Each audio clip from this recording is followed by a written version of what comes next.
Where's my mark? I need a pizza cake. You good? I am a behind-the-scenes introvert person. I don't like this part of work. But you're good at it.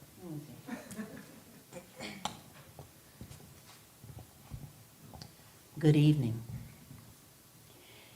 Tennessee law permits, but does not require, state execution of some persons convicted of murder. United States constitutional law, through the Sixth Amendment right to counsel, Eighth Amendment prohibition against cruel and unusual punishment, and 14th Amendment requirements for due process, restrict and arguably regulate the state's exercise of this extraordinary and terrible power. But sometimes it goes wrong. Historic racial disparities of state killings persist, and sometimes state mistake or misconduct convict and condemn innocent persons to face unjust death. These dealings in death, whether criminal or procedural, take a toll on every person involved. They strain and stain professional, private, and public relationships and damage every community that they touch. They break us. This course is a response to that breach. Welcome to American Baptist College. The course number is SO 326, Strategies for Civic Transformation. I am Phyllis Hildreth, faculty of record for this course, and we welcome you to this public-private community conversation where the learning happens among us, from us, between us, and beyond us. Tonight, November 10th, we have our 5th session in the series Doomed to Repeat, the Legacy of Race in Tennessee's Death Penalty. Tonight, we are addressing the harm, a conversation about restorative justice with Rafiah Muhammad-McCormick, Tennessee Alternatives to the Death Penalty. I should know that by now, y'all. Okay. Community Outreach Coordinator and Mothers Over Murder Board Member, Travis Claybrooks, founder and CEO, and Ashlee Sellars, Director of Restorative Justice Initiatives of Raphah Institute, and organizing addressing issues surrounding youth incarceration and victim trauma using restorative practices. Geographer, scholar, abolitionist, and founder of the California Prison Moratorium Project, Ruth Wilson Gilmore says, "Where life is precious, life is precious." The question before us tonight is it precious enough for us to dare, dream, and design of strategies and solutions that may include abolition, transformation, restoration? Tonight, leading us through these questions, we have Jasmine Woodson of Tennesseans for Alternatives to the Death Penalty, who will lead our discussion and our conversation. Jasmine, the floor is yours. Thank you. Hi, thank you, Phyllis. Welcome, everybody, to Session 5 of the Doomed to Repeat series. This series will be addressing the harm, and it's a conversation about restorative justice. My name is Jasmine Woodson, and I am the coordinator for Tennessee Conservatives Concerned About the Death Penalty. And I'm just so excited to introduce you guys to our amazing panel guests. We have first Rafiah Muhammad-McCormick. She is my lovely coworker, and she's also with Mothers Over Murder. And we also have Mr. Travis Claybrooks. He is a pastor, former police officer, and the founder and CEO of Raphah Institute, an organization addressing issues surrounding youth incarceration and victim trauma using restorative practices. We also have Miss Beautiful Ashlee Sellars. She's the director of Director of Restorative Justice Initiatives of Raphah Institute. Thanks everyone for your willingness to be up here. Thanks you guys for coming, and we'll just hop right into it. we're just gonna hop. Unless you guys want it, would you like to say more about what you do? I think it'll come out, I guess, in the story. So this is kind of different from me since I've been moderating and hosting to be on panel. You know, I got to get my mind into panelist mode. But yeah, I am. My name is Rafiah Muhammad-McCormick. I am the Community Outreach Coordinator for Alternatives to the Death Penalty. I also work with the Nashville Peacemakers as a board member, and Mothers Over Murder as one of the executive members. And you probably like, well, those are very interesting things to put together. And I have not been in these spaces for a long time. I kind of fell into these spaces organically.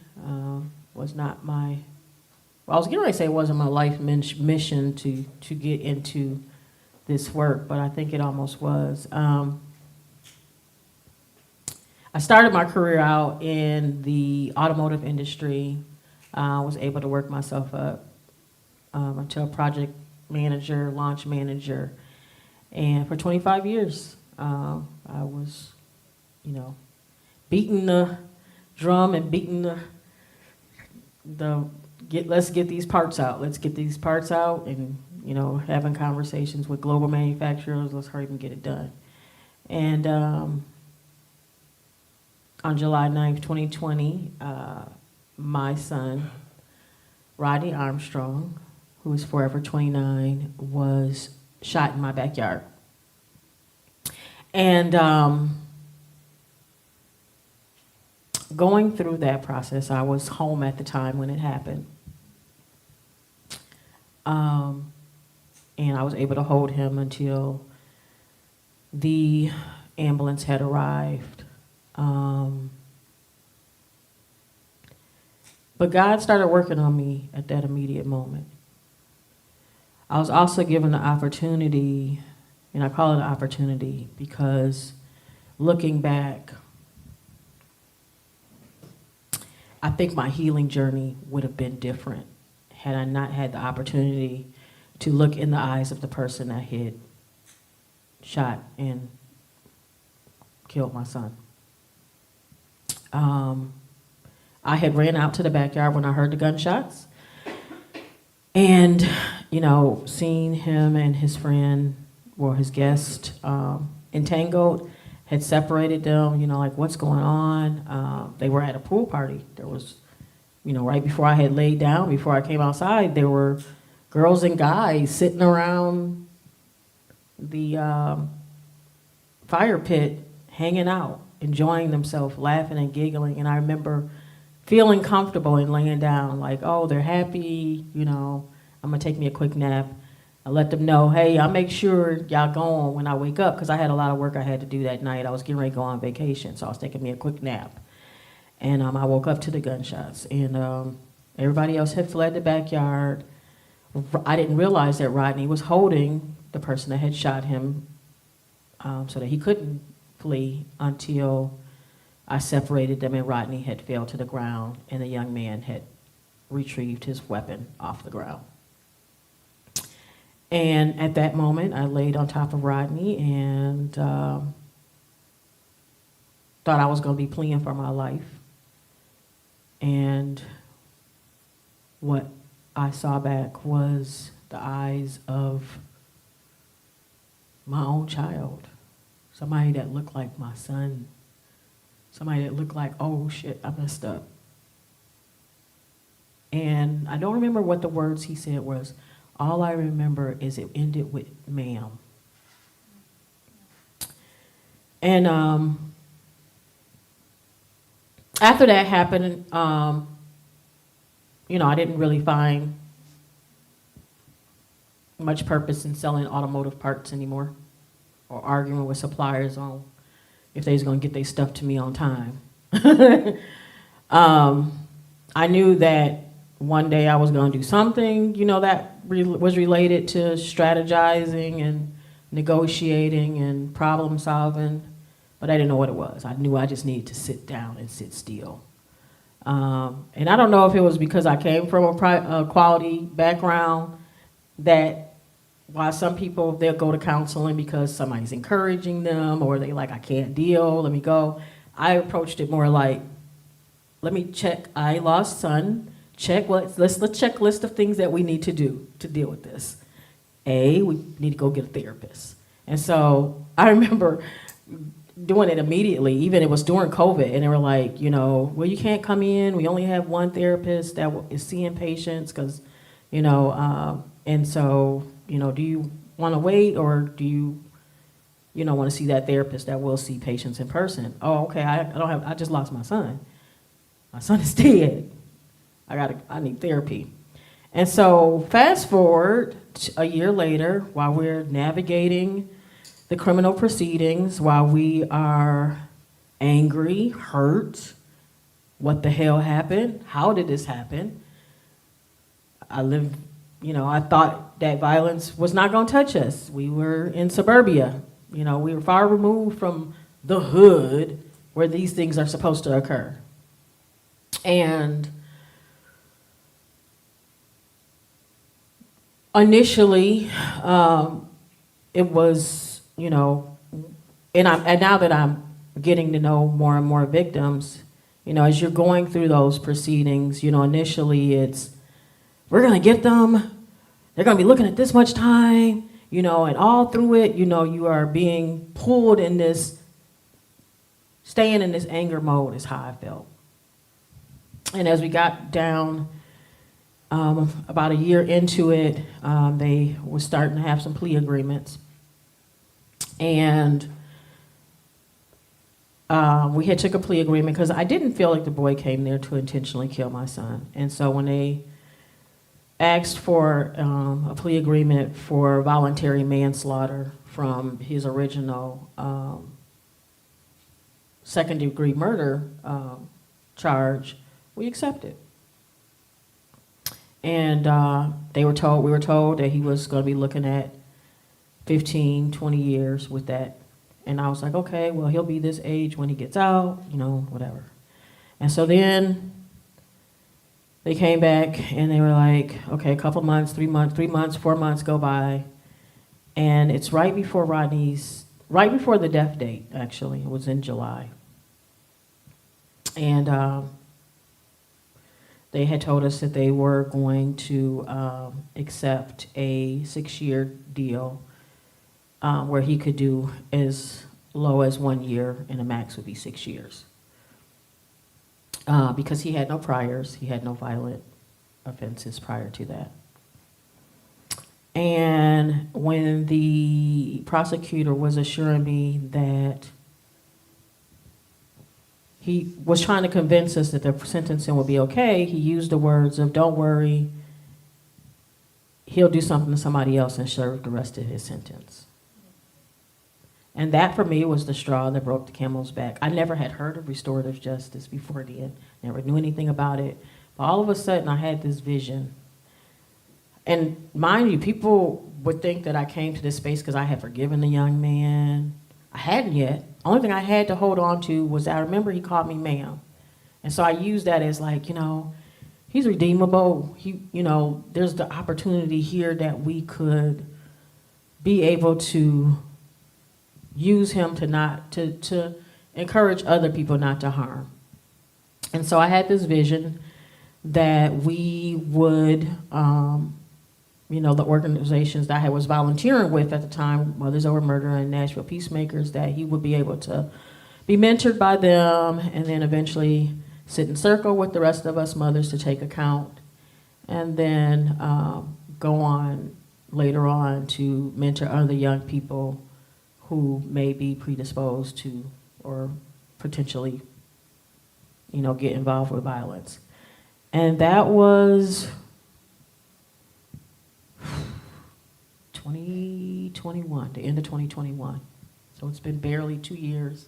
In fact, I see Sister Jada nodding her head because they were in the courtroom that day. I did not know them. Did not find out they were in the courtroom till a year or so later.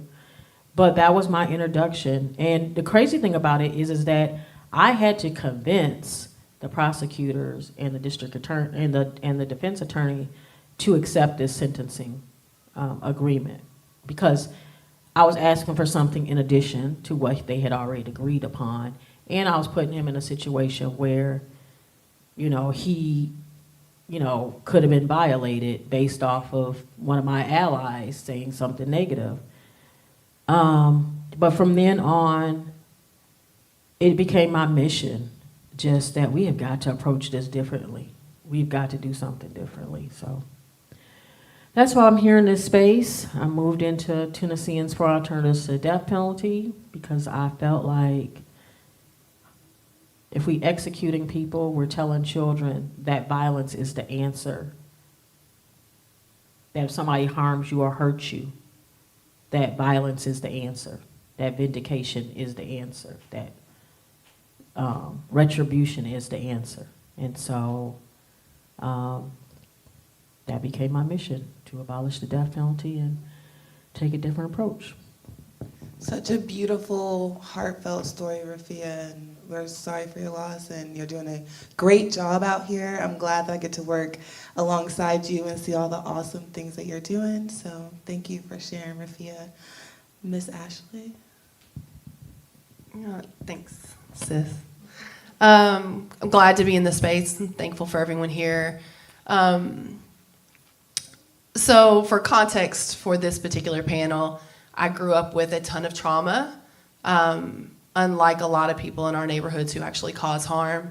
What happened for me was that I began leaving home, kind of looking for an escape, really keeping one foot in front of the other, more in survival mode than I was anything else, and ended up staying with a gentleman that I was going to school with.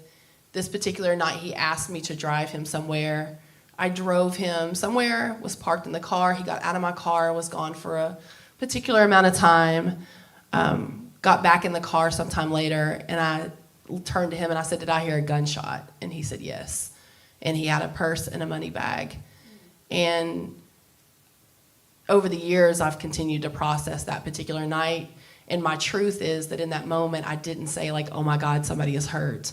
I said, "Oh my God, like I'm gonna have to go back to my house."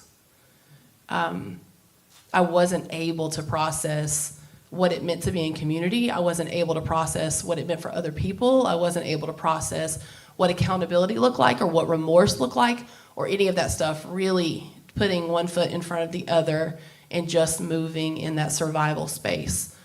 I never gave a statement to anyone. The lady who died, her name was Cynthia. She died on December the 2nd, 1995. December the 8th, we were arrested, and I was a juvenile. I was a kid at the time. And again, I didn't give a statement. I got locked in solitary confinement because they didn't know what to do with me with my charge. Eventually got transferred into the adult system, again, put in solitary confinement.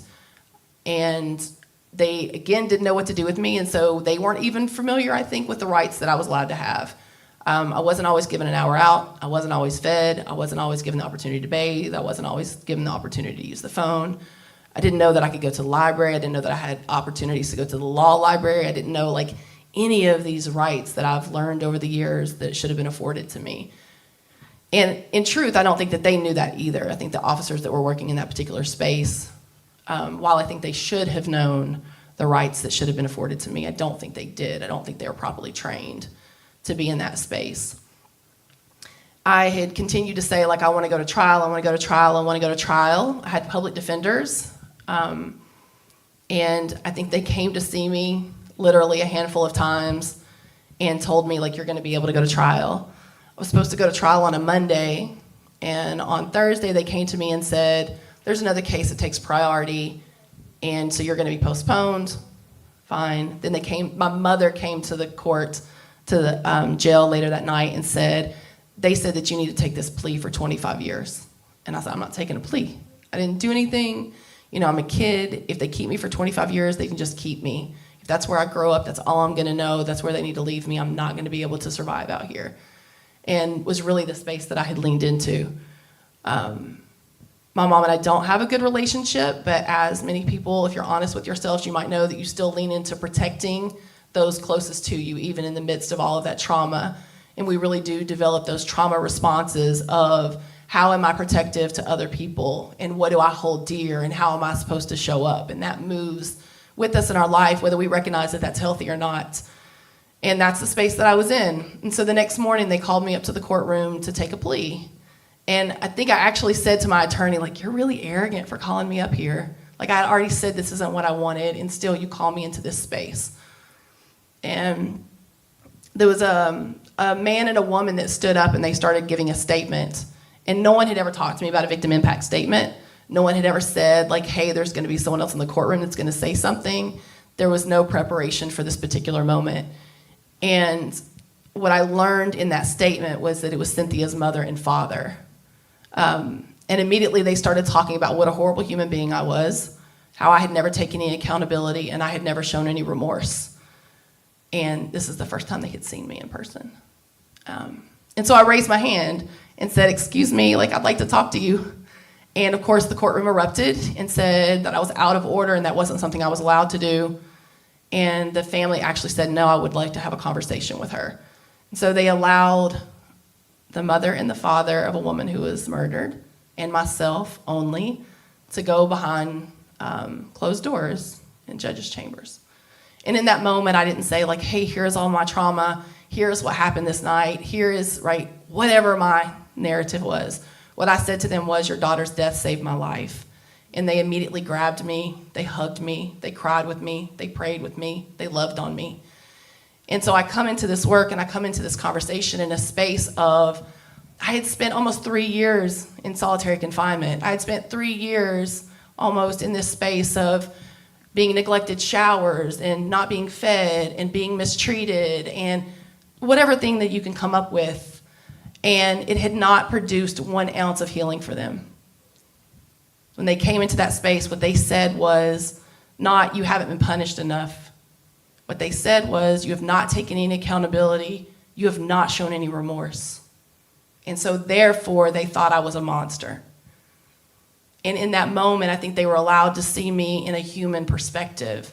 And I think that's what we want. So I hear Rafiah saying too, like, I hung on to ma'am. I wanted to believe that they could be redeemable. I wanted to believe that they could be saved. I wanted to believe that they could be an upstanding member of society. I could believe that this was a moment that they didn't want to happen.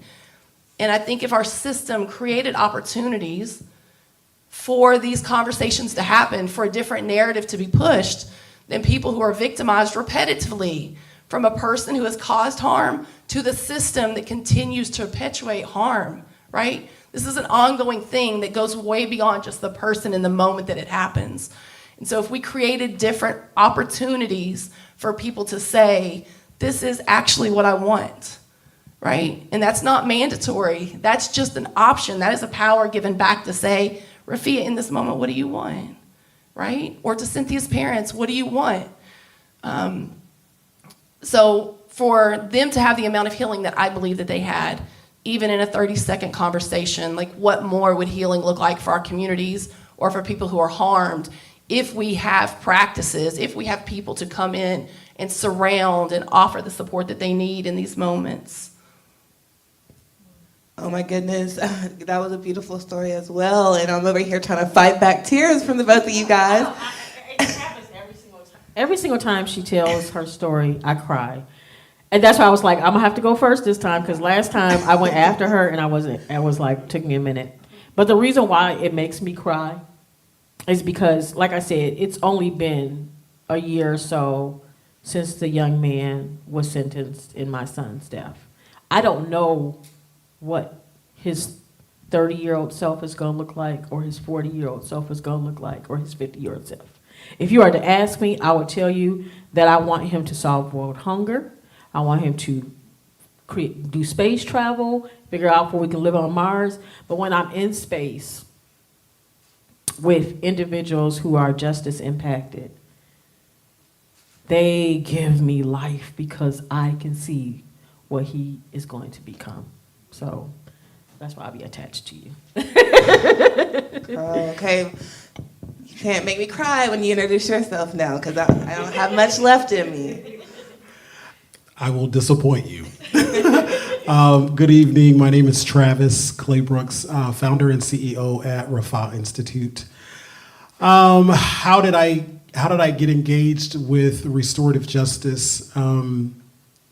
Part of my background is in law enforcement. I was a police officer here in Nashville in the late 90s, early 2000s. And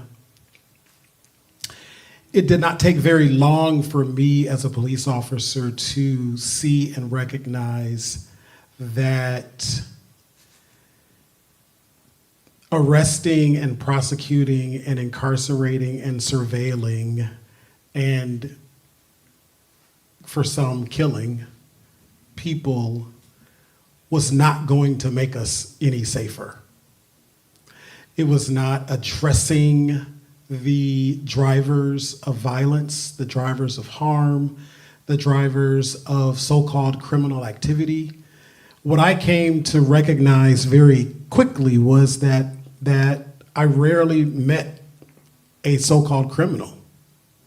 I met people who were trying to survive the hell that they were living in, and they were doing the best that they could with what they had. And that is not an excuse for choices that anyone made, but it does begin to explain how and why people wake up one day and murder someone, or rob someone, or pistol whip someone, or steal, or sell drugs, or sell their body. I saw women selling their bodies so that they could feed so that they could get their health care from a pipe. And there were pharmaceutical salesmen in the neighborhood who would sell them their health care. But that's how they were dealing with their experience. That's how they were processing their existence. And so that was the system that I was a part of. And I could see that that system was not working, that did not work. At that time, I did not know what the answer was. I didn't have a sense of what was supposed to happen or what should be happening other than what was already happening. Which was, my work and going to court and, partnering with the DA to prosecute people and so forth.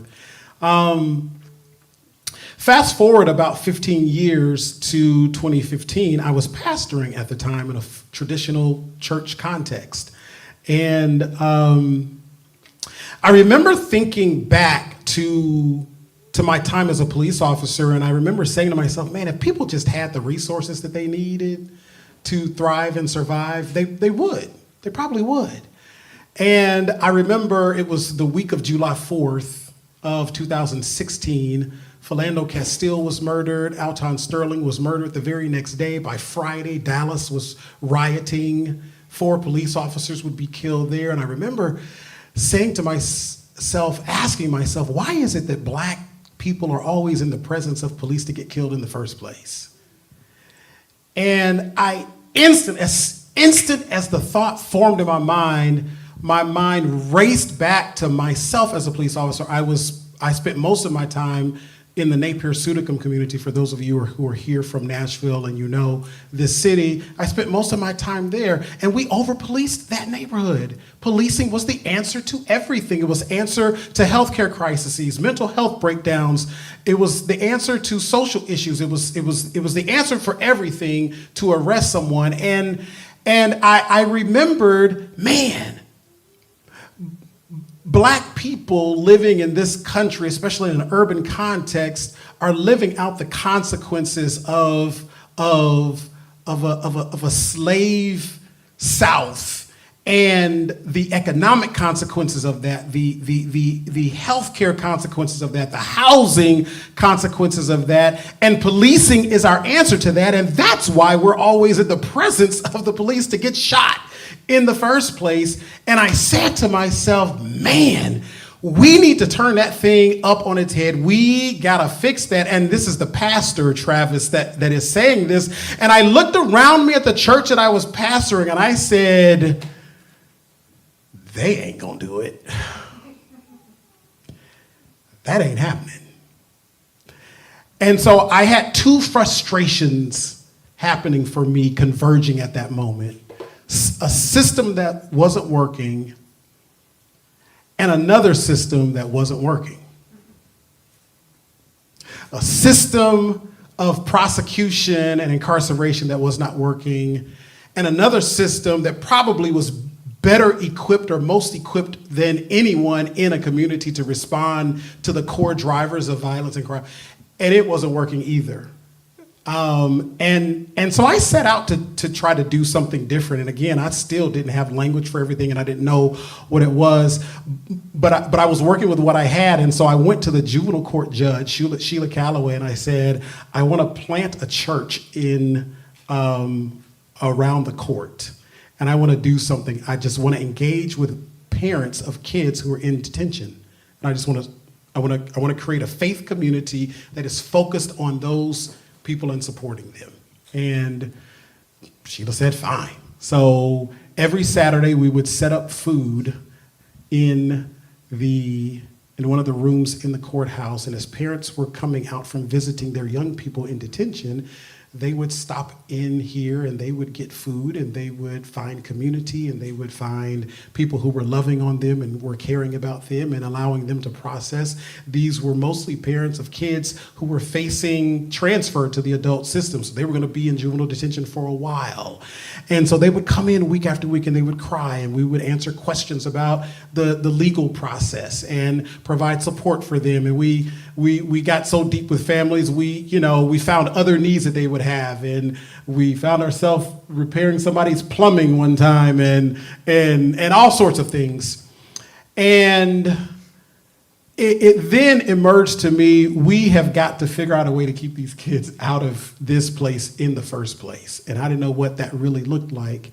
And I asked Judge Calloway, are you familiar with like restorative justice? And she said, yes, I'm familiar, and so forth. And I had my first contact with restorative justice happened way back in the early 2000s when I lived in Colorado.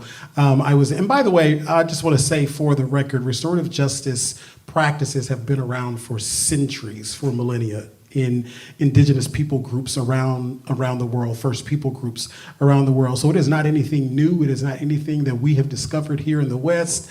We are borrowing this frame from people who've been practicing it in addressing harm and conflict for centuries. And so we express gratitude to them. And so I was doing some civic work with some Native American folks in Colorado, and that's how I came into contact with restorative justice. So long story short, I ended up starting a nonprofit. We ended up approaching the court to say, hey, we can do restorative justice work. And that's how we got into restorative justice work in the juvenile legal system. We've been at it for about 6 years now. We have worked, we've completed over 60 cases from start to finish. We've worked with almost 200 cases coming through juvenile court. We have less than a 5% recidivism. That is, less than 5% of the young people that complete our program go on to get convicted of a new charge. And so, in the words of our good friend Danielle Sarad, who we respect up in New York, if incarceration made us safer, we'd be the safest nation in human history. We know more, we have more data on our current criminal legal process, and we know that it does not work for people who've caused harm or people who have been harmed. And so what we need is options, and I think restorative justice gives us options and opportunities to pursue something different that actually addresses the needs of people who have been harmed and the needs of people who have caused harm. Thank you. That's an amazing story. Thank you for being the solution where you saw a problem. And thank you to everyone up here on the panel. Beautiful stories from everybody. I have a few questions I'm going to ask you, and then we're going to open it up to the audience. So my first question, you guys can answer. We'll start with Rafiah and go down.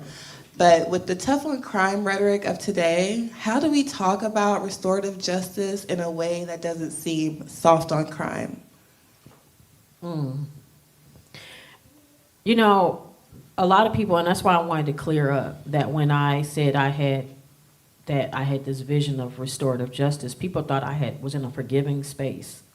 You know, that I had, wanted to, just felt so loving towards this child and wanted to save him. I wasn't in that space yet. And I think that the myth is that restorative practices are in lieu of any type of accountability. And that does not have to happen. I mean, there are cases where we can use only restorative sentencing, but I think that it can be used at any time. The main thing is that the only reason that victims, and this is just my opinion, but I feel as a victim, and I'm not going to speak for all victims, we've only been given tough on crime. That's all we've been given. Your justice equals this max that we can get. That is what has been ingrained in us. We're not supported with many services from the state. Victims' compensation, which is one of the only state resources they have, most of us are denied disproportionately in people, in just marginalized communities are denied. And so what victims want is, like we talked about, is that we just want to be whole. Your accountability is not going to come in the form of your body being in prison. The young man that unalived my son can't give me my child back no matter how many years he spends in prison. But if he has the ability to save lives,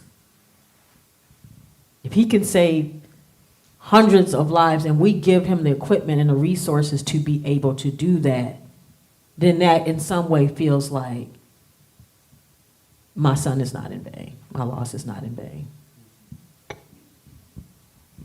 Yeah, I think we have to work around a couple of different definitions. When we hear so the definition that I feel like I have been told throughout my life is that it's about rehabilitation. And if the criminal legal system is about rehabilitation, we're definitely failing. If the criminal legal system is about punishment, we're doing a really good job. But that does not address the needs of people who are harmed. And that doesn't create a positive, transformative space for people who are going to come back into our community. And so I think we have to break down what we mean by soft on crime and what we actually want to accomplish in a system. And if our system is that first and foremost, we want to have a community that is safe, if that's the immediate need of we have to incarcerate this person or we have to put them somewhere so that we have safety, that isn't working either. What creates more safety is actually having conversations around accountability. And I would argue that restorative practice work has much more accountability than anything that the criminal legal system accounts for. That actually does the opposite. It says, keep your mouth shut or this is going to be used against you, right? I'm going to be able to create more time for you to receive punishment if you say something. And so it's advantageous for people to sit down and be still and not process their thoughts or not be in a space of wanting to have accountability or being able to process that accountability. In a community, we don't teach each other how to be accountable, right? We say, go say you're sorry, and that's it. We don't really teach that. And the criminal legal system does more of the unteaching. It bakes in violence. It bakes in not being able to meet one's economic needs. It bakes in shame and isolation and all of these things that actually make us less likely to succeed in society or be productive members. So I would start with, let us define what we're really saying when we say something is tough on crime or something is easy on crime. Yeah, I'm going to jump right on that bandwagon. Our current criminal legal system is not tough on crime. It is soft on crime. It's tough on so-called criminals, so-called, but it's not tough on crime. It doesn't address crime. It's by design to not truth tell. The structure is designed to not allow truth to emerge, to come forward. There is an antagonism in the system that's built in that's designed to suppress truth or to manipulate facts to win or lose a case. That's what we're talking about in the criminal legal system. It is about winning and losing cases at best. In reality, what happens most, it is about using charges in a bargaining system where people are, where their charge is leveraged against them to say something or to plead to something that may not even be true. That's what the system mostly is. It's car salesmen. Leveraging time with a charge in order for you to say something that may or may not be true. So we're not even addressing crime at all. We're not addressing the harm that's happened. We're not addressing the impact of the harm. We're not addressing the aftermath of the harm. We're not addressing the consequences of it for either party. We're not addressing the drivers of it. What has caused this person, nobody who just wakes up one day and say, you know what, I got a good idea. I think I'm gonna go kill somebody today. That's not normal. That just doesn't happen. Something has precipitated that. And this is where in our framework at Raphah Institute, where restorative justice intersects with transformative justice. We look at restorative justice as opportunities of a moment, that is the commission of a crime, the commission of a harm, the causing of a harm. There's a moment that then allows us to get a vista into a season, into a trajectory. What is the environment? What is the ecosystem in which this moment emerged? And let us address that ecosystem. Let us address the factors that have allowed this moment to emerge. And that becomes the transformative work. How do we transform the neighborhood? How do we transform the mental health situation? How do we transform the housing circumstance that has driven, and as Ashlee said, these very same things, the isolation, the poverty, the shame, the violence itself, these are things that we then turn around and bake into the place that we are incarcerating people. And over 70% of the people who are in the place are going to come out of the place. And that is what they've experienced for 5, 10, 15, 20, 25 years. What are we expecting to change? And so soft on crime, restorative justice, seriously? That is the pot calling the kettle black. Our criminal legal system is soft on crime. Restorative justice is far more rigorous on the activity that has taken place and the consequences of that activity by engaging the individual. So tough on so-called criminals, I call them survivors. Tough on them, yeah, for sure, in the form of punishment, but very, very soft on crime. Thank you all for that. But the next 3 questions that I asked, you guys can answer when you see fit. So the next question is, how does this process promote actual accountability to harm? Sure. So let's Preach. let's frame the concept of accountability. There is a current concept of accountability that suggests that we can hold people accountable. And that is a fallacy. We cannot hold people accountable. The ability to account for harm is something that must be learned. The human mental framework tends not to account for harm. This goes all the way back to the cookie and the cookie jar. You know, children, no, it wasn't me, I didn't do it, no, it wasn't me, right, no. We are kind of just hardwired to not account, right? It takes practice, it takes learning, it takes teaching to learn to account. And most people who cause harm, whether that is criminal harm or not, really need a process whereby they are able to learn to do that, to account for it. And what does it mean to actually account for the harm? I mean, I love peering into the world of financial accounting to ask the questions, what does an accountant do? An accountant names all the pennies. What came in, What happened to it when it came in? Where did it come from? Where did that penny come from? What happened to it when it got here? Where is it going? How many of them went? If your accountant came to you in your business and said, we're going to round your books to the nearest $1,000, you would look at your accountant and say, you need a new job, right? But that is what we do in our criminal legal system. We round harm to the nearest TCA code. We never ask about the pennies of the harm. Where did it come from? Rafiah, talk about all the things that you felt in losing your son. Like, let's name it all. Let's take days and days and days for you to name all the pennies and where they came from and where they're going and what's happening to them, all the dimes, all the nickels, all the quarters. What did you need? What were all of the things?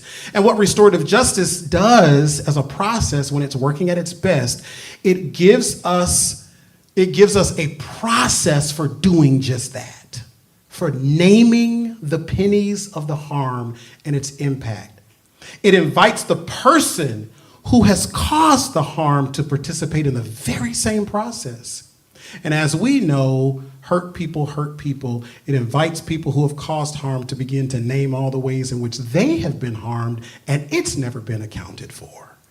They get an opportunity to speak to that because so often these are the drivers. This is how they got to that moment. They had endured a bunch of harm that had gone unaccounted for, and they find themselves, that harm now has passed through them to someone else. And so restorative justice gives us chances to name those things, to call out those things, and then to say, okay, how are we going to account for this? How can we make this right to the greatest extent possible? No, your son not be brought back. No, Cynthia cannot be brought back. But what can we do to make this right to the greatest extent possible? And that's not a quick process. That's a lengthy process. It takes time. But hey, if you go through the criminal legal process, it's going to be 3 years before you go to trial anyway. So we might as well spend it doing restorative justice. How about that?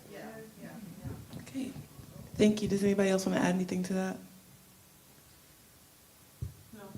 Okay. Well, I think this question would be really good for both of you guys. But how do we approach this when talking to victims after a crime has occurred and there is harm? How do we approach that conversation with them? And they're the experts on this. My space is, being a victim that is moved to restorative practices, and that made me feel like the accountability was there. But I'm very protective of victims. I feel like it's necessary that we allow them to be in that space to be ready for those types of conversations. And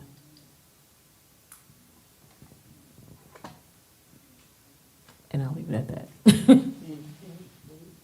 Yeah, I would say that first and foremost, it's having that immediate response, and I don't think we have that. Specifically around like the Black and brown community, there aren't victim advocates that come out immediately and say what has happened in this moment is wrong, and we need to see what you need. Right? They don't talk about victim compensation. They don't talk about how to get property. They don't talk about who can show up at the hospital or when you can leave a scene. They don't talk about any of the things that need to happen immediately. And so I think first and foremost, just showing up as community and saying what just happened wasn't okay and we're here with you and we're going to stand with you and these are the things that you might need to know, and we need to figure out who to delegate those to if you're not in the space to be able to do that, or how you want people to show up, right? And then I think it's continuing to sit with people time and time again as they go through stuff. I think people expect for us to say that people can't be angry, and that's not where we sit. You can cuss as long as you need to cuss, and you can pound the wall, and you can do all the things, and all the emotions are perfect. They're exactly where they need to be. And so sometimes it isn't what we need to say, it's what we need to do or what we need to hear. Sometimes it is showing up and just sitting back and saying, what do you need to say? What do you need to say? And you tell me how I need to show up, right? And I think another thing that's been misconstrued is that this is a space of opportunity. This is not a mandate. This is not coming to someone who has experienced this tremendous harm and saying, you know what, we're not going to allow that to go to court. We're going to pull it on over here. This is saying, what do you need? How can this be customizable for you? Do you want to go through the criminal legal system as it is? If so, if you want us to show up with you, we'll show up with you. And you'll have people sit with you, and you'll have people go through this process, and you'll have people cry with you and cuss with you and laugh with you and do all the things. But if you want something else, we're here for that too. And you're the one that's had the power stripped, and you're the one that gets to make the decision which path you want to take. And I think it's really, what is the word that I want to put in there? I think it's a disservice to our humanity for us to make the decision on which path someone can choose. And so for us just to say, this happened to you. This did not happen to the state. This happened to you. And which path is it that you would like to choose? And just giving the opportunity is probably the best response that I can think of. I would say that, because that was the main thing, is that victims don't feel like they have control in the current system. And the person is taking account to the state, not to me. It's not set up, like she said, when she said she wanted to speak to the family, that wasn't allowed. It's not allowed for you to, they're not promoting conversations. Even once you are been sentenced, those conversations are not promoted. And so I would say, I have 10 children. I didn't birth all 10, but I have 10 children between me and my husband. And I'm one of 5. We had a lot of family that was touched. And not all that family was in a space of not touching, if you get what I'm saying. I think as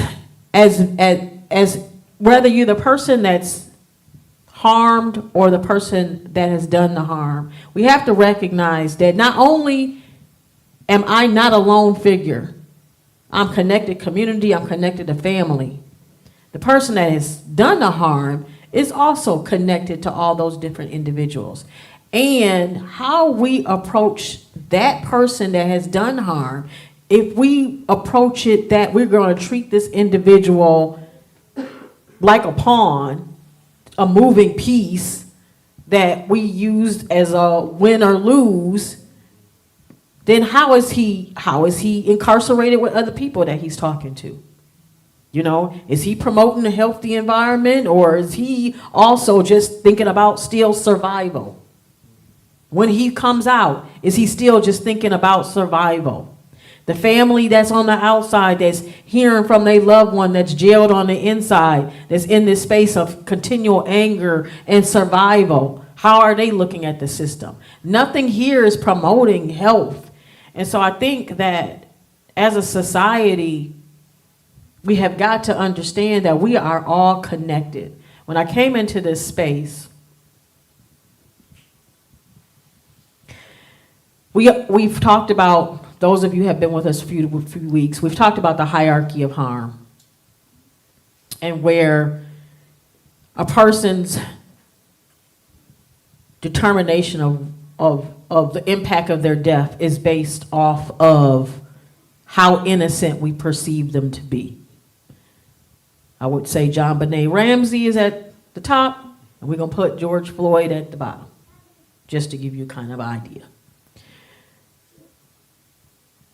What then happens is that if we are only reacting and surrounding the individuals that are at the top level, and we are ignoring everybody else, the people that's touched on the harm side, the people that's touched on the people that's being harmed side, and all those community, and we've already said, really, you're not that valuable. We're not that outraged. We're not all jumping and running, oh my God, who is this person that did what they did? They're so horrible. What is going to happen to them? We're not doing that every single day. That is not a statement that is being made daily, even if you hear about a shooting every single day. It's not. So if we don't approach this, that we're all connected, that this is not something that happens to some isolated group of individuals, and maybe if they weren't doing this, then they would be still here, then that, that will promote us finally ending the violence. Okay, I have one more question I'm going to ask you guys before I turn it over to the audience. But how do we, with this current system that we have right now, how do we get restorative justice into that? And what would that look like, introducing restorative justice into the current system right now?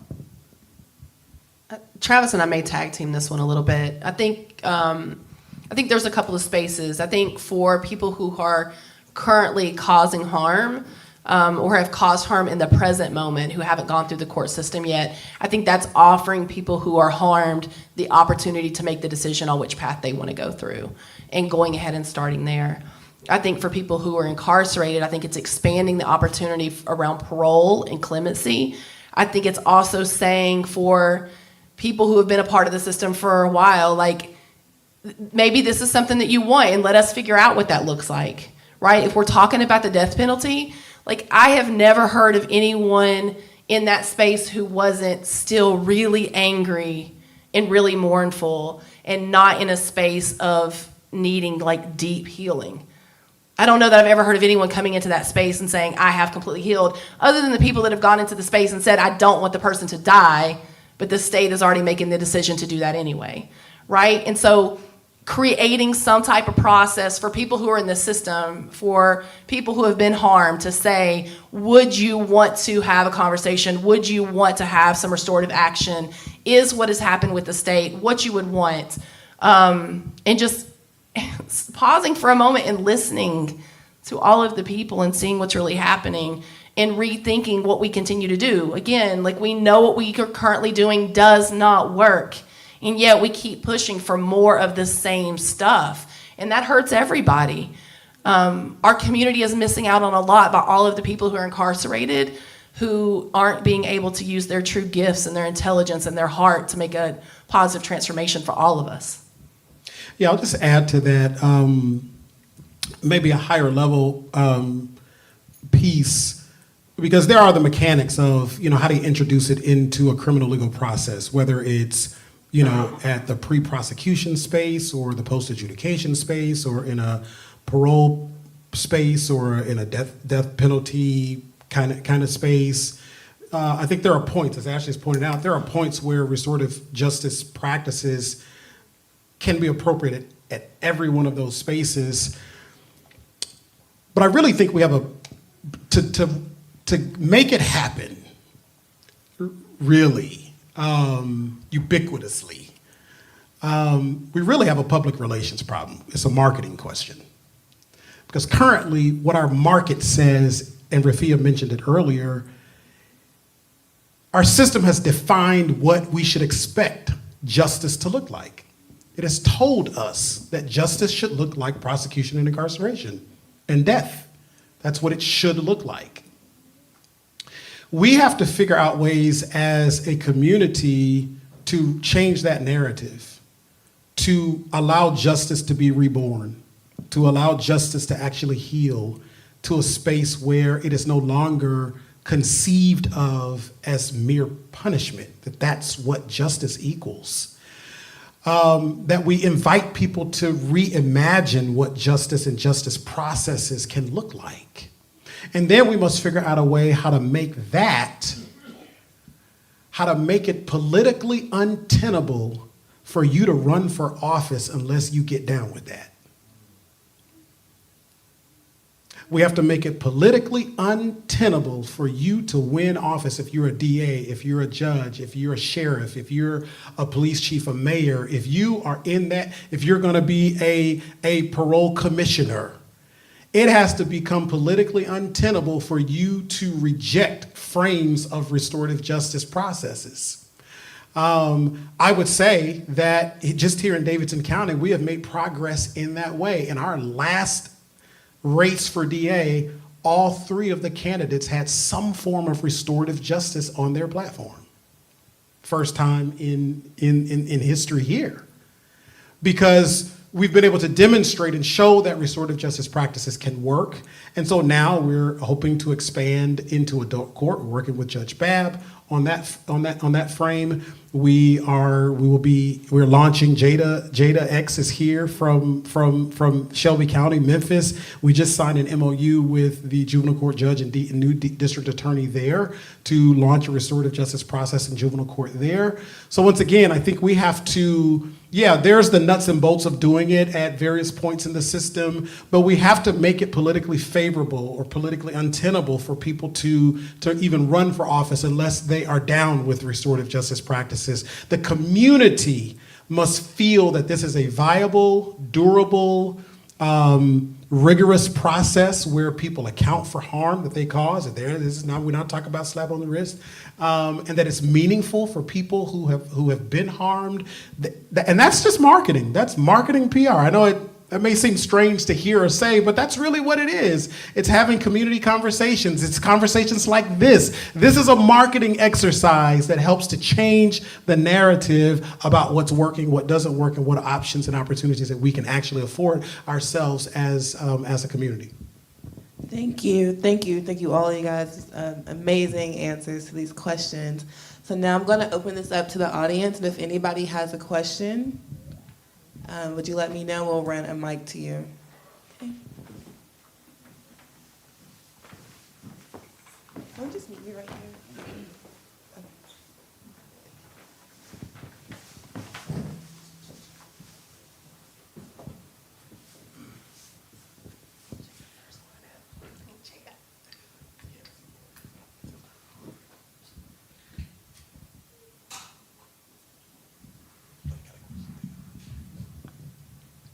All right, let me do what he said and speak into the mic. So I have a question, and it's about something real. There is a case in Cookeville, right, where restorative justice, I believe, could really be implemented there. It's a situation where a young man shot and killed his friend. It was an accident. It was an unfortunate accident. I'm sure the worst day of his life. When things like that happen, right, how does the community ask for help in that space?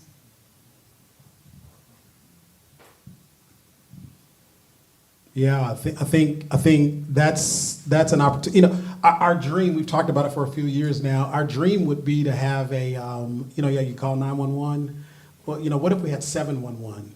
That was the restorative justice 911. You didn't want to go through the regular system process, and you could call a number, and you could self-refer, right?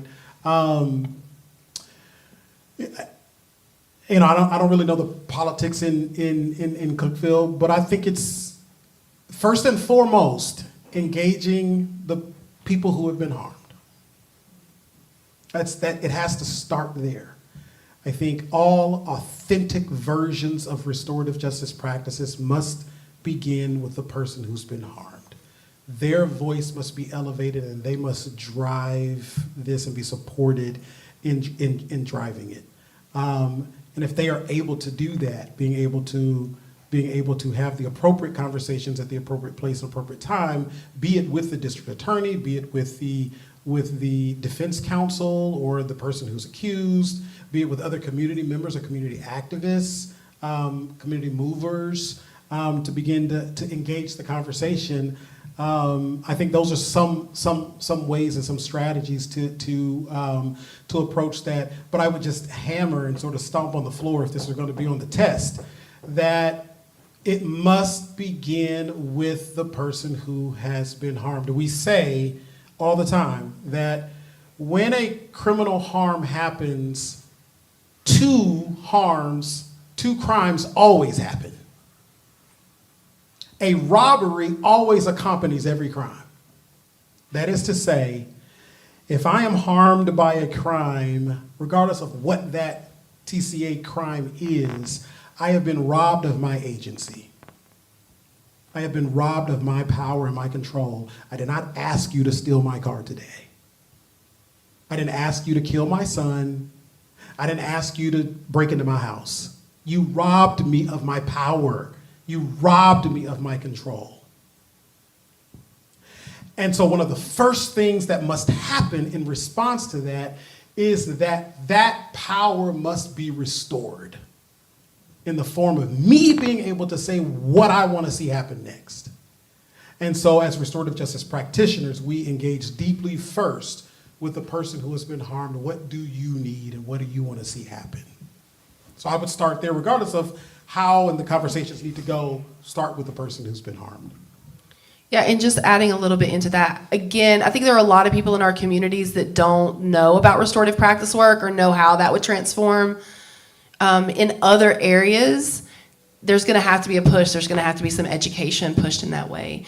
I would say in Davidson County, we've received referrals in different ways. We've had pastors call us and say, I am sitting with the family of a loved one who has had someone murdered, and they don't want to go through the criminal legal system, and what do we do?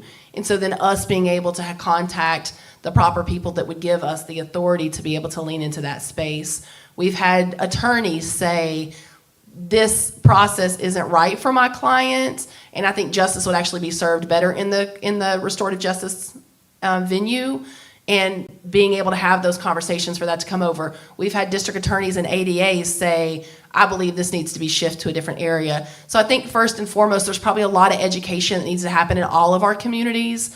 I would also push us to move outside of our comfort level, because we have all been taught that the only thing that can happen in the aftermath of crime or harm is for us to punish, for us to incarcerate, for community service, for restitution, right? And that's the menu, and that's all you have to choose from. And so I think we have to push ourselves beyond that to say, let's pause for a moment and see, like, what are the real needs of our community, right? Will incarceration solve this thing for our community? And if not, then we need to demand something different. Going back to our political officials, we need to be able to stand in that gap and say, we want something other than the only thing that you have been giving us for centuries that we know doesn't work. Thank you. I appreciate that.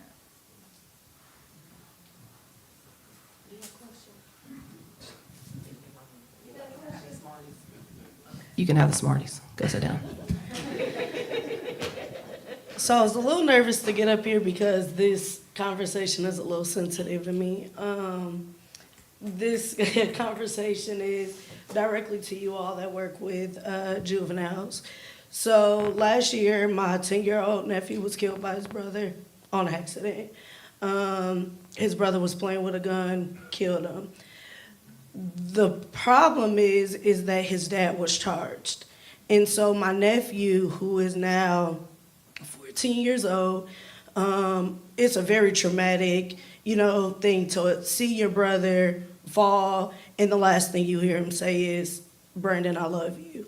And so there's just so many things for me as his aunt that I'm just like, he needs some help, right? Some help prior that he wasn't able to get from my sister due to lack of being educated. But now he's not able to get the help he needs because his dad was charged, right? So he was presented to the court and had to get restorative. People were coming to him, talking to him, and getting him the help he needs. He was just a father who wanted to see his kids. My sister kept him away, and this was the first time that he got his kids. He was called into work, he did security, so he was like, it would only be 3 hours. Well, an hour after he left, my nephew got killed. And so, thank you. And so what happens if the juvenile is never presented in court, but clearly needs some help?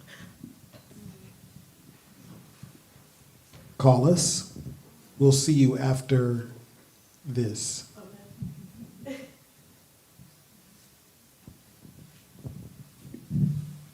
Any more questions? Just a point of clarification. So if a crime happens here in Davidson County and the person that's harmed goes to the district attorney's office and says, I want this process instead of the normal process, will our district attorney facilitate that? So I would say right now that our district attorney is open to hearing those conversations. I couldn't give you 100% that every person that went and said this is what I want would be sent over.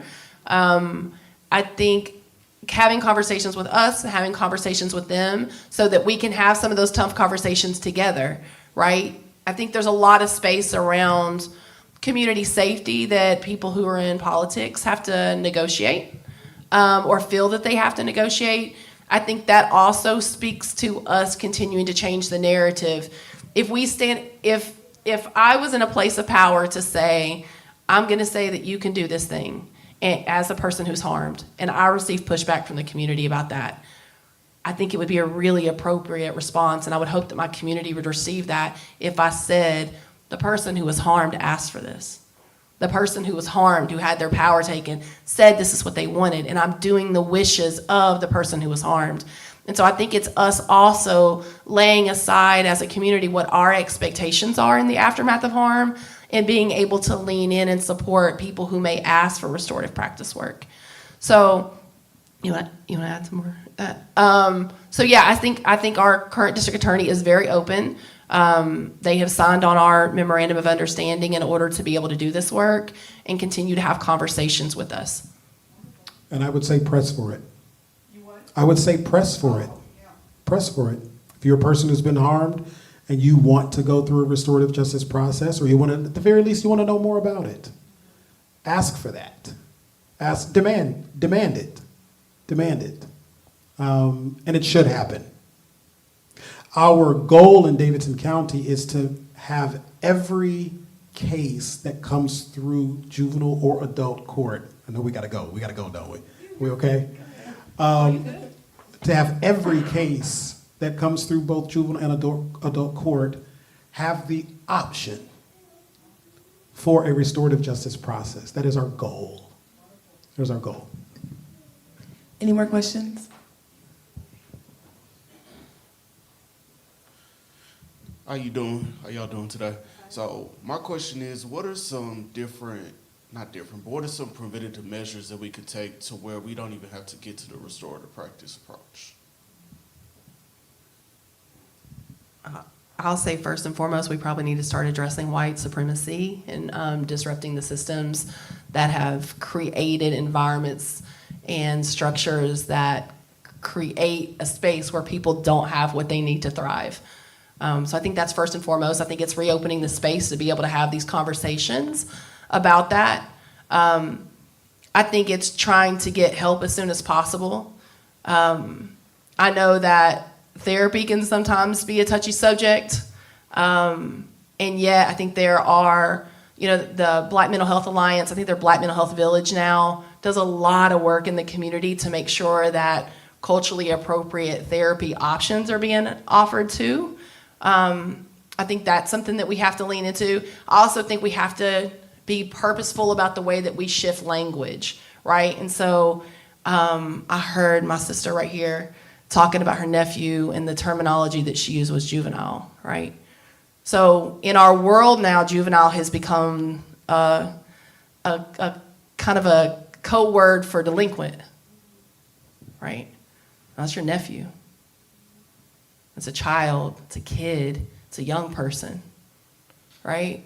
And the way that the media has pushed forward some of this stuff, these words, this language, I think continues to give us permissions to treat people a particular way. Instead of demanding, like, no, my nephew, his father, right? My brother, right? Like whatever the language is and whatever people are to us, I think that it's really important that we demand that and we push that. And I think that shifts the space also of us having more humanity with each other. I think we have to be present in our communities, right? I think there's a lot of place now, even hearing like people will be like, no, that kid's bad. No, they're not. There's no way that 2, 3, 4, 5-year-old is bad. They need you to stand up with them.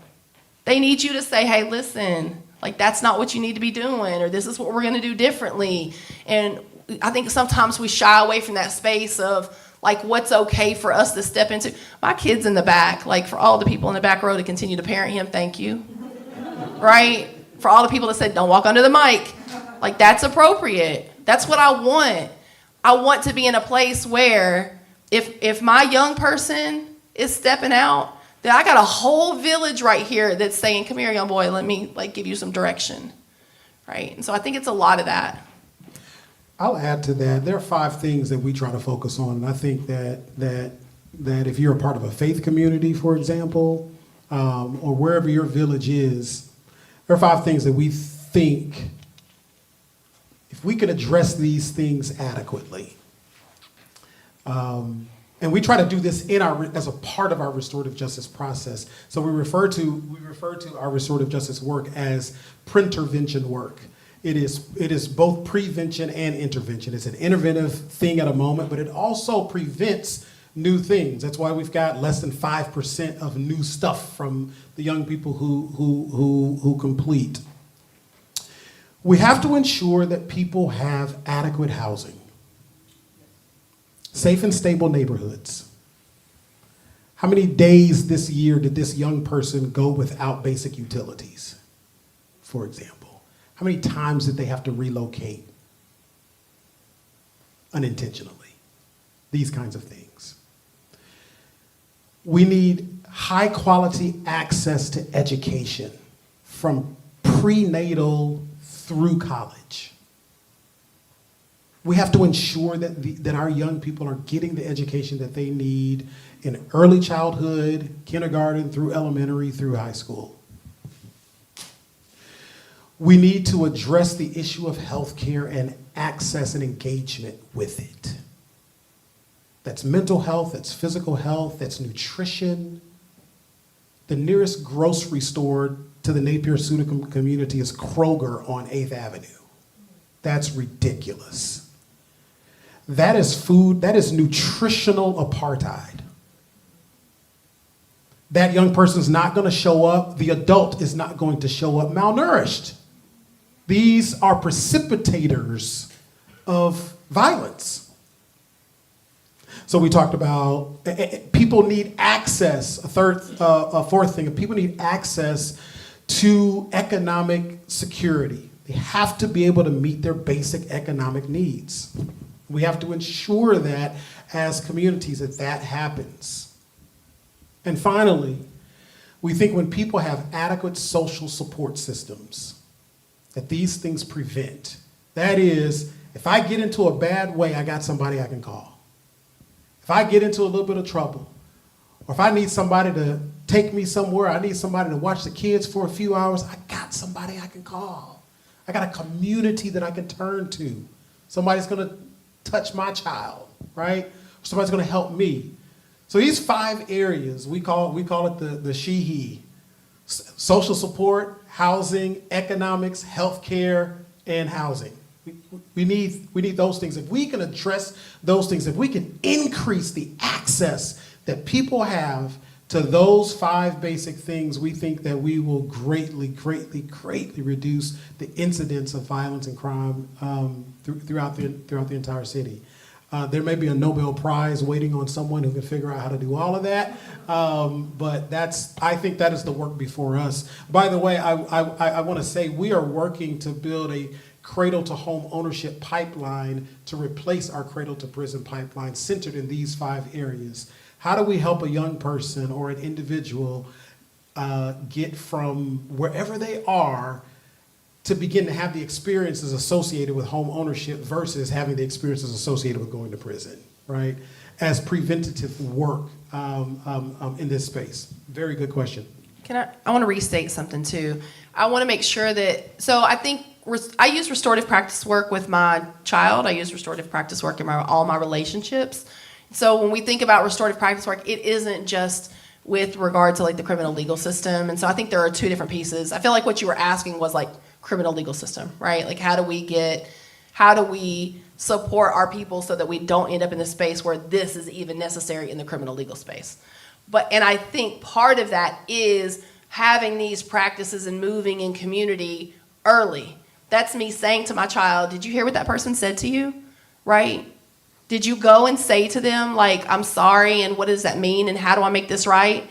You know, I've been in spaces with our child, he's 5, before where someone has hit him, And I said, okay, like, I've told you to have soft hands before. Now I need you to take a 3-minute timeout. And he came to me and said, I don't want him to be in timeout. I want him to have another chance, and I want him to play with me. Like, that's what I really want. And so pausing even to ask my 5-year-old, okay, so what is it that you want after you were hit, right? Like, I live in this space, and still, because of what we've been taught as a society, I automatically lean into the space of, oh, you hit them, you need to go take a time out, right? You need to incarcerate, you need a moment away from society. Instead of me leaning to my child and saying, what do you need or what do you want in this moment? And I think if we really do practice really intentionally that practice in all of our life, right? With our spouse, with our neighbor, with the person in the grocery store, like with everybody, then that creates a culture shift. And so we don't get to the spot of now we need to have this restorative conversation with regard to this harm, but we're always going to have levels of harm. That's just we're always gonna misstep, right? We're human, we get stuck in our head. I woke up this morning, I was late, I was running, and then being able to pause and somebody saying, you know what, I just need to give them grace today because I know they cut me off, but they must be late for something. Let me slow down and let them over, come on, right? And let us just move in our community with more grace. That part right there. You know, that we're all collective, that we are a village, that we are connected. You know, that we care about our neighbor. That we're not so focused on if this person is taking advantage of it, or do they deserve it, or what did they do not to have it, and what should they be doing different. And the reason why I was talking about the hierarchy of harm earlier is because when we focus so much on these individuals that are on the lower level, we think that we don't provide support to those individuals down there, that violence is just going to stay down there. And it does not. We are all connected. If you do not provide the adequate resources and in those communities, it's going to spill out, and violence is going to spill out all over. And we have got to, when we start looking at ourselves as one collective, as one human body, as one human community, that I care how you ate, that I care if you've been, you know, where you live at, then we can get to a point where we're not having these conversations in a criminal justice space. But it's interesting that you say that, because I do, since I went through that with, you know, the young man that killed my son, I take that approach with everything. You know, I always look at it, I was like, well, I gave him grace, so I definitely can give the person that cut me off grace. I mean, you took my child, so you just took my place in line. I can definitely, you know, give you grace. So I think that's the main part, is that we have to start to look at each other as connected. Yeah. If somebody else has a question, I have one more. There's a woman behind you that has a question. Hi, I would like to know, have you seen where restorative practices have contributed to self-accountability, and what does that look like? Because it's hard for me, just as a law-abiding adult, if I do something wrong to somebody, I don't see where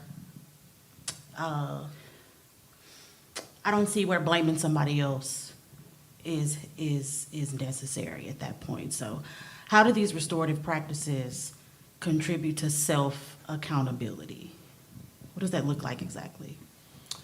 We had a case one time of a 17-year-old involved in a car theft, and they were one of several young people involved in stealing this person's car. And this young person was having a very difficult time in the process of getting to the place of wanting to account for what they did, or the part they played in that. And we continued to work with them. They had a job they were working. They worked the overnight shift, and we had a meeting scheduled with them at a Waffle House. when they got off of work. Very early one morning, we drove all the way to Murfreesboro.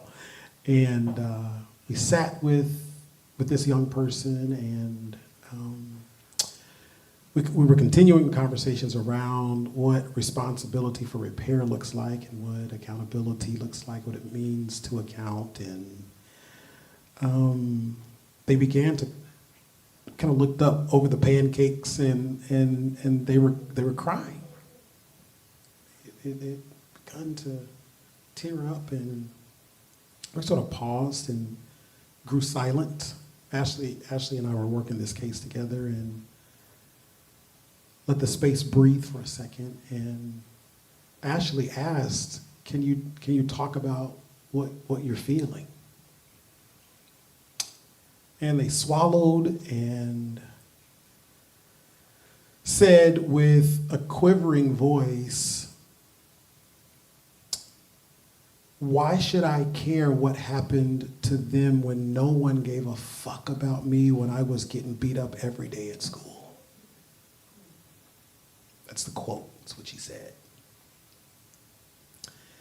And it suddenly dawned that it was difficult for her to move into a space of being able to account for harm that she had caused because she had a barrier of unaccounted for harm that had happened to her. And so the shift in our conversation moved to addressing the harm that she had experienced. And that became the pathway by which she ultimately says, when she gets into her conference with the person whose car she had participated in stealing, they're there sitting together, and she ultimately agrees she's gonna pay this lady back $1,000 that she was out as a part of this process, having to get her car out the impound lot and so forth. And during COVID, she got a job, and she paid $100 a month for 10 straight months to make this right. This is what they had agreed to. The point being that herself being able to get to that space of accountability went through the door of addressing the harm that she herself had experienced, and that this process facilitated that. It created the space, the opportunity for her to, in her tears over pancakes, name her barrier, name what was happening inside of her, naming what she was really struggling with. It was tough for her to emotionally, empathetically, amygdala, hippocampus, connect with the harm that she had caused, because she was battling with the harm that she had experienced and nobody cared. So why should she care? And once someone cared, come back to social support, once she saw that somebody cared, she then was able to open up and find a place to where it now was meaningful to her to care. Those are the kinds of opportunities and options that people need. Whether you caused harm or you've been harmed, you need space to be able to do that. And I think restorative justice processes gives us those opportunities. Any more questions?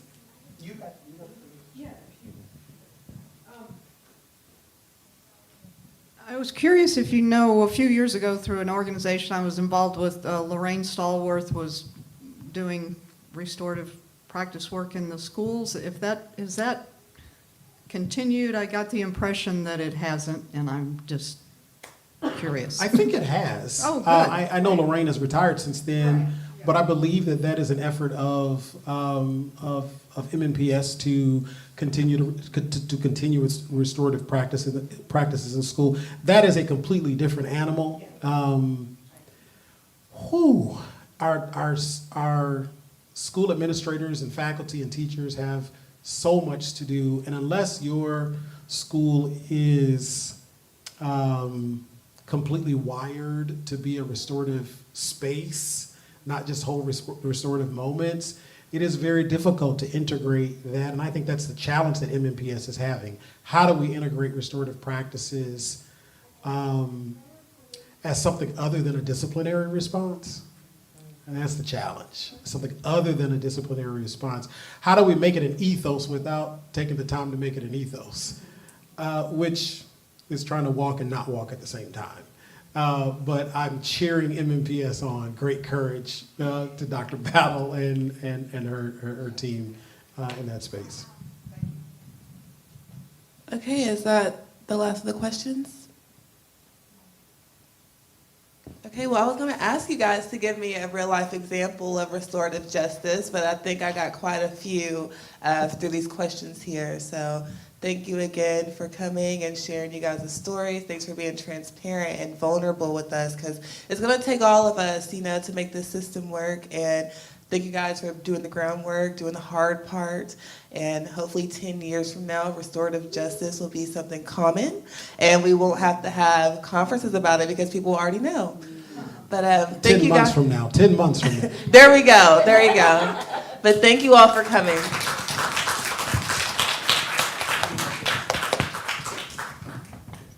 Thank you, Jasmine, for leading such a wonderful conversation. Please give her a round of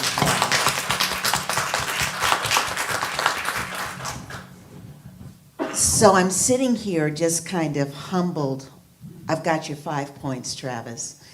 And I'm feeling very grateful that you all created a support system and a community where we could sit with really hard information, where we could sit and witness the courage of people who would open up and tell stories about the worst day of their life. We thank you for creating that community. I'm not sure anybody in here has the ability to speak to economic security for self or others, so we'll skip over that one. We do want to also name that this process of restorative work, whether it's in the shadow of the criminal legal system, or in the K-12 environment, or maybe even the challenge is just in our daily life about how we think about how we name, frame, refrain from blaming, right? So we got the health here. The housing, on one level, no, we can't touch that. But your number 1 is almost like your number 5. If a safe community, if this is a house for a spirit that's moving through a community that's trying to think, then we get to the number 2 that you mentioned. And I think that's where we started tonight and where we'll end it. The access to high quality education. You have provided that to us, and we are grateful. That said, I'm going to end with my professor hat on. And also the activist hat. I heard several calls to action to press on those who would seek election, right? Last week, okay, students, you know who you are, I'm not going to look at you. We heard Dr. Jamar Tisby talk about ARC, awareness, relationship, and commitment. So there was the awareness component. We're just beginning to be aware of what constitutes restorative practice in this conversation. And then the last piece is I heard a vision. I don't know about you all. Did you catch it? There was a vision that every case that comes into the criminal system would offer an option. That says to me that there might be a capacity problem. If your wish and your vision comes true, we're going to need a whole lot of restorative practice practitioners. That's right.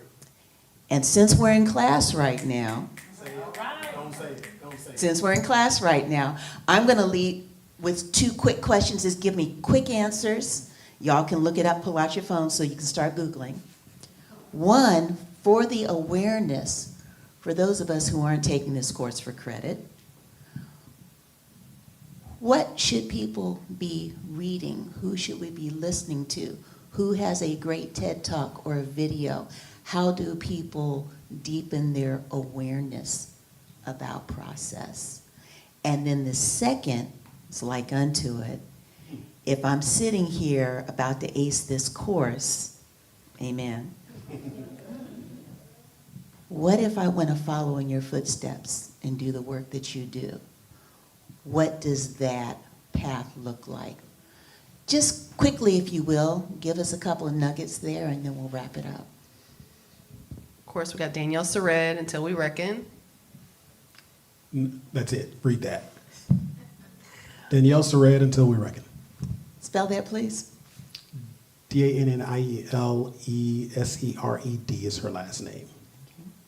Until We Reckon. There's a gentleman that was a prosecutor that did a TED Talk called Use Your Shield. The shield, talking about the shield of privilege and how you use that even in that prosecutor space. I think that's still really important to the conversation. Anything by Howard Sayer. We got some scholars on the second row over here on the right, if there's any recommendations. Oh, we do have scholars second row on the right. How do you train around this? Another vision. Be great if ABC had a course in this. Really? Really, I never thought of that. you did. You did. We offer training at Raphah Institute. The goal is to keep it grounded in the community so that it's not necessarily something that you got to go 4 years and get a degree in to do it, but that regular people can do it in a faith community or in a neighborhood or at a school. A teacher can do it, right? And so we offer 40 hours of restorative practice training, which you can emerge with the principles of as we see them, as we have experimented with them over the last several years. So we offer that. We don't offer that training on a regular basis, but if that's something that you're interested in, let us know. We do have internship and volunteer We opportunities. do have that's what I'm talking what are about. students at? We have internship opportunities, and guess what? We are having a time, and I don't know that we've ever come to ABC to ask, but here we are. We're having a difficult time getting interns of color into our space. Absolutely. We are looking for you. Come on, get a chance. Rafiah, she was a surrogate on one of our cases. And I don't know if you want to talk about that, but that's a space that Thank you you. can Tonight, get because into. she's going to kick us out. No, thank you. That's exactly what we were looking for. How do we move? Because to your point, even though we are in an institution of higher education, we are intentionally in community. That's why we're here. And so your answer alone makes this accessible to the people and keeps it in the community. And for that, we thank you. So with that, class dismissed. Please, once again, give them a round of applause, please, for their work. And we invite you back to this space next Friday at 6 p.m. for our sixth and final session, where we will hear from Senator Charlene Oliver, moderated by Jerome Moore, to actually say, if this is a so what, now we think about a civic transformation, now what? What does that look like from the State House and beyond? Thank you so very much. We'll see you next week.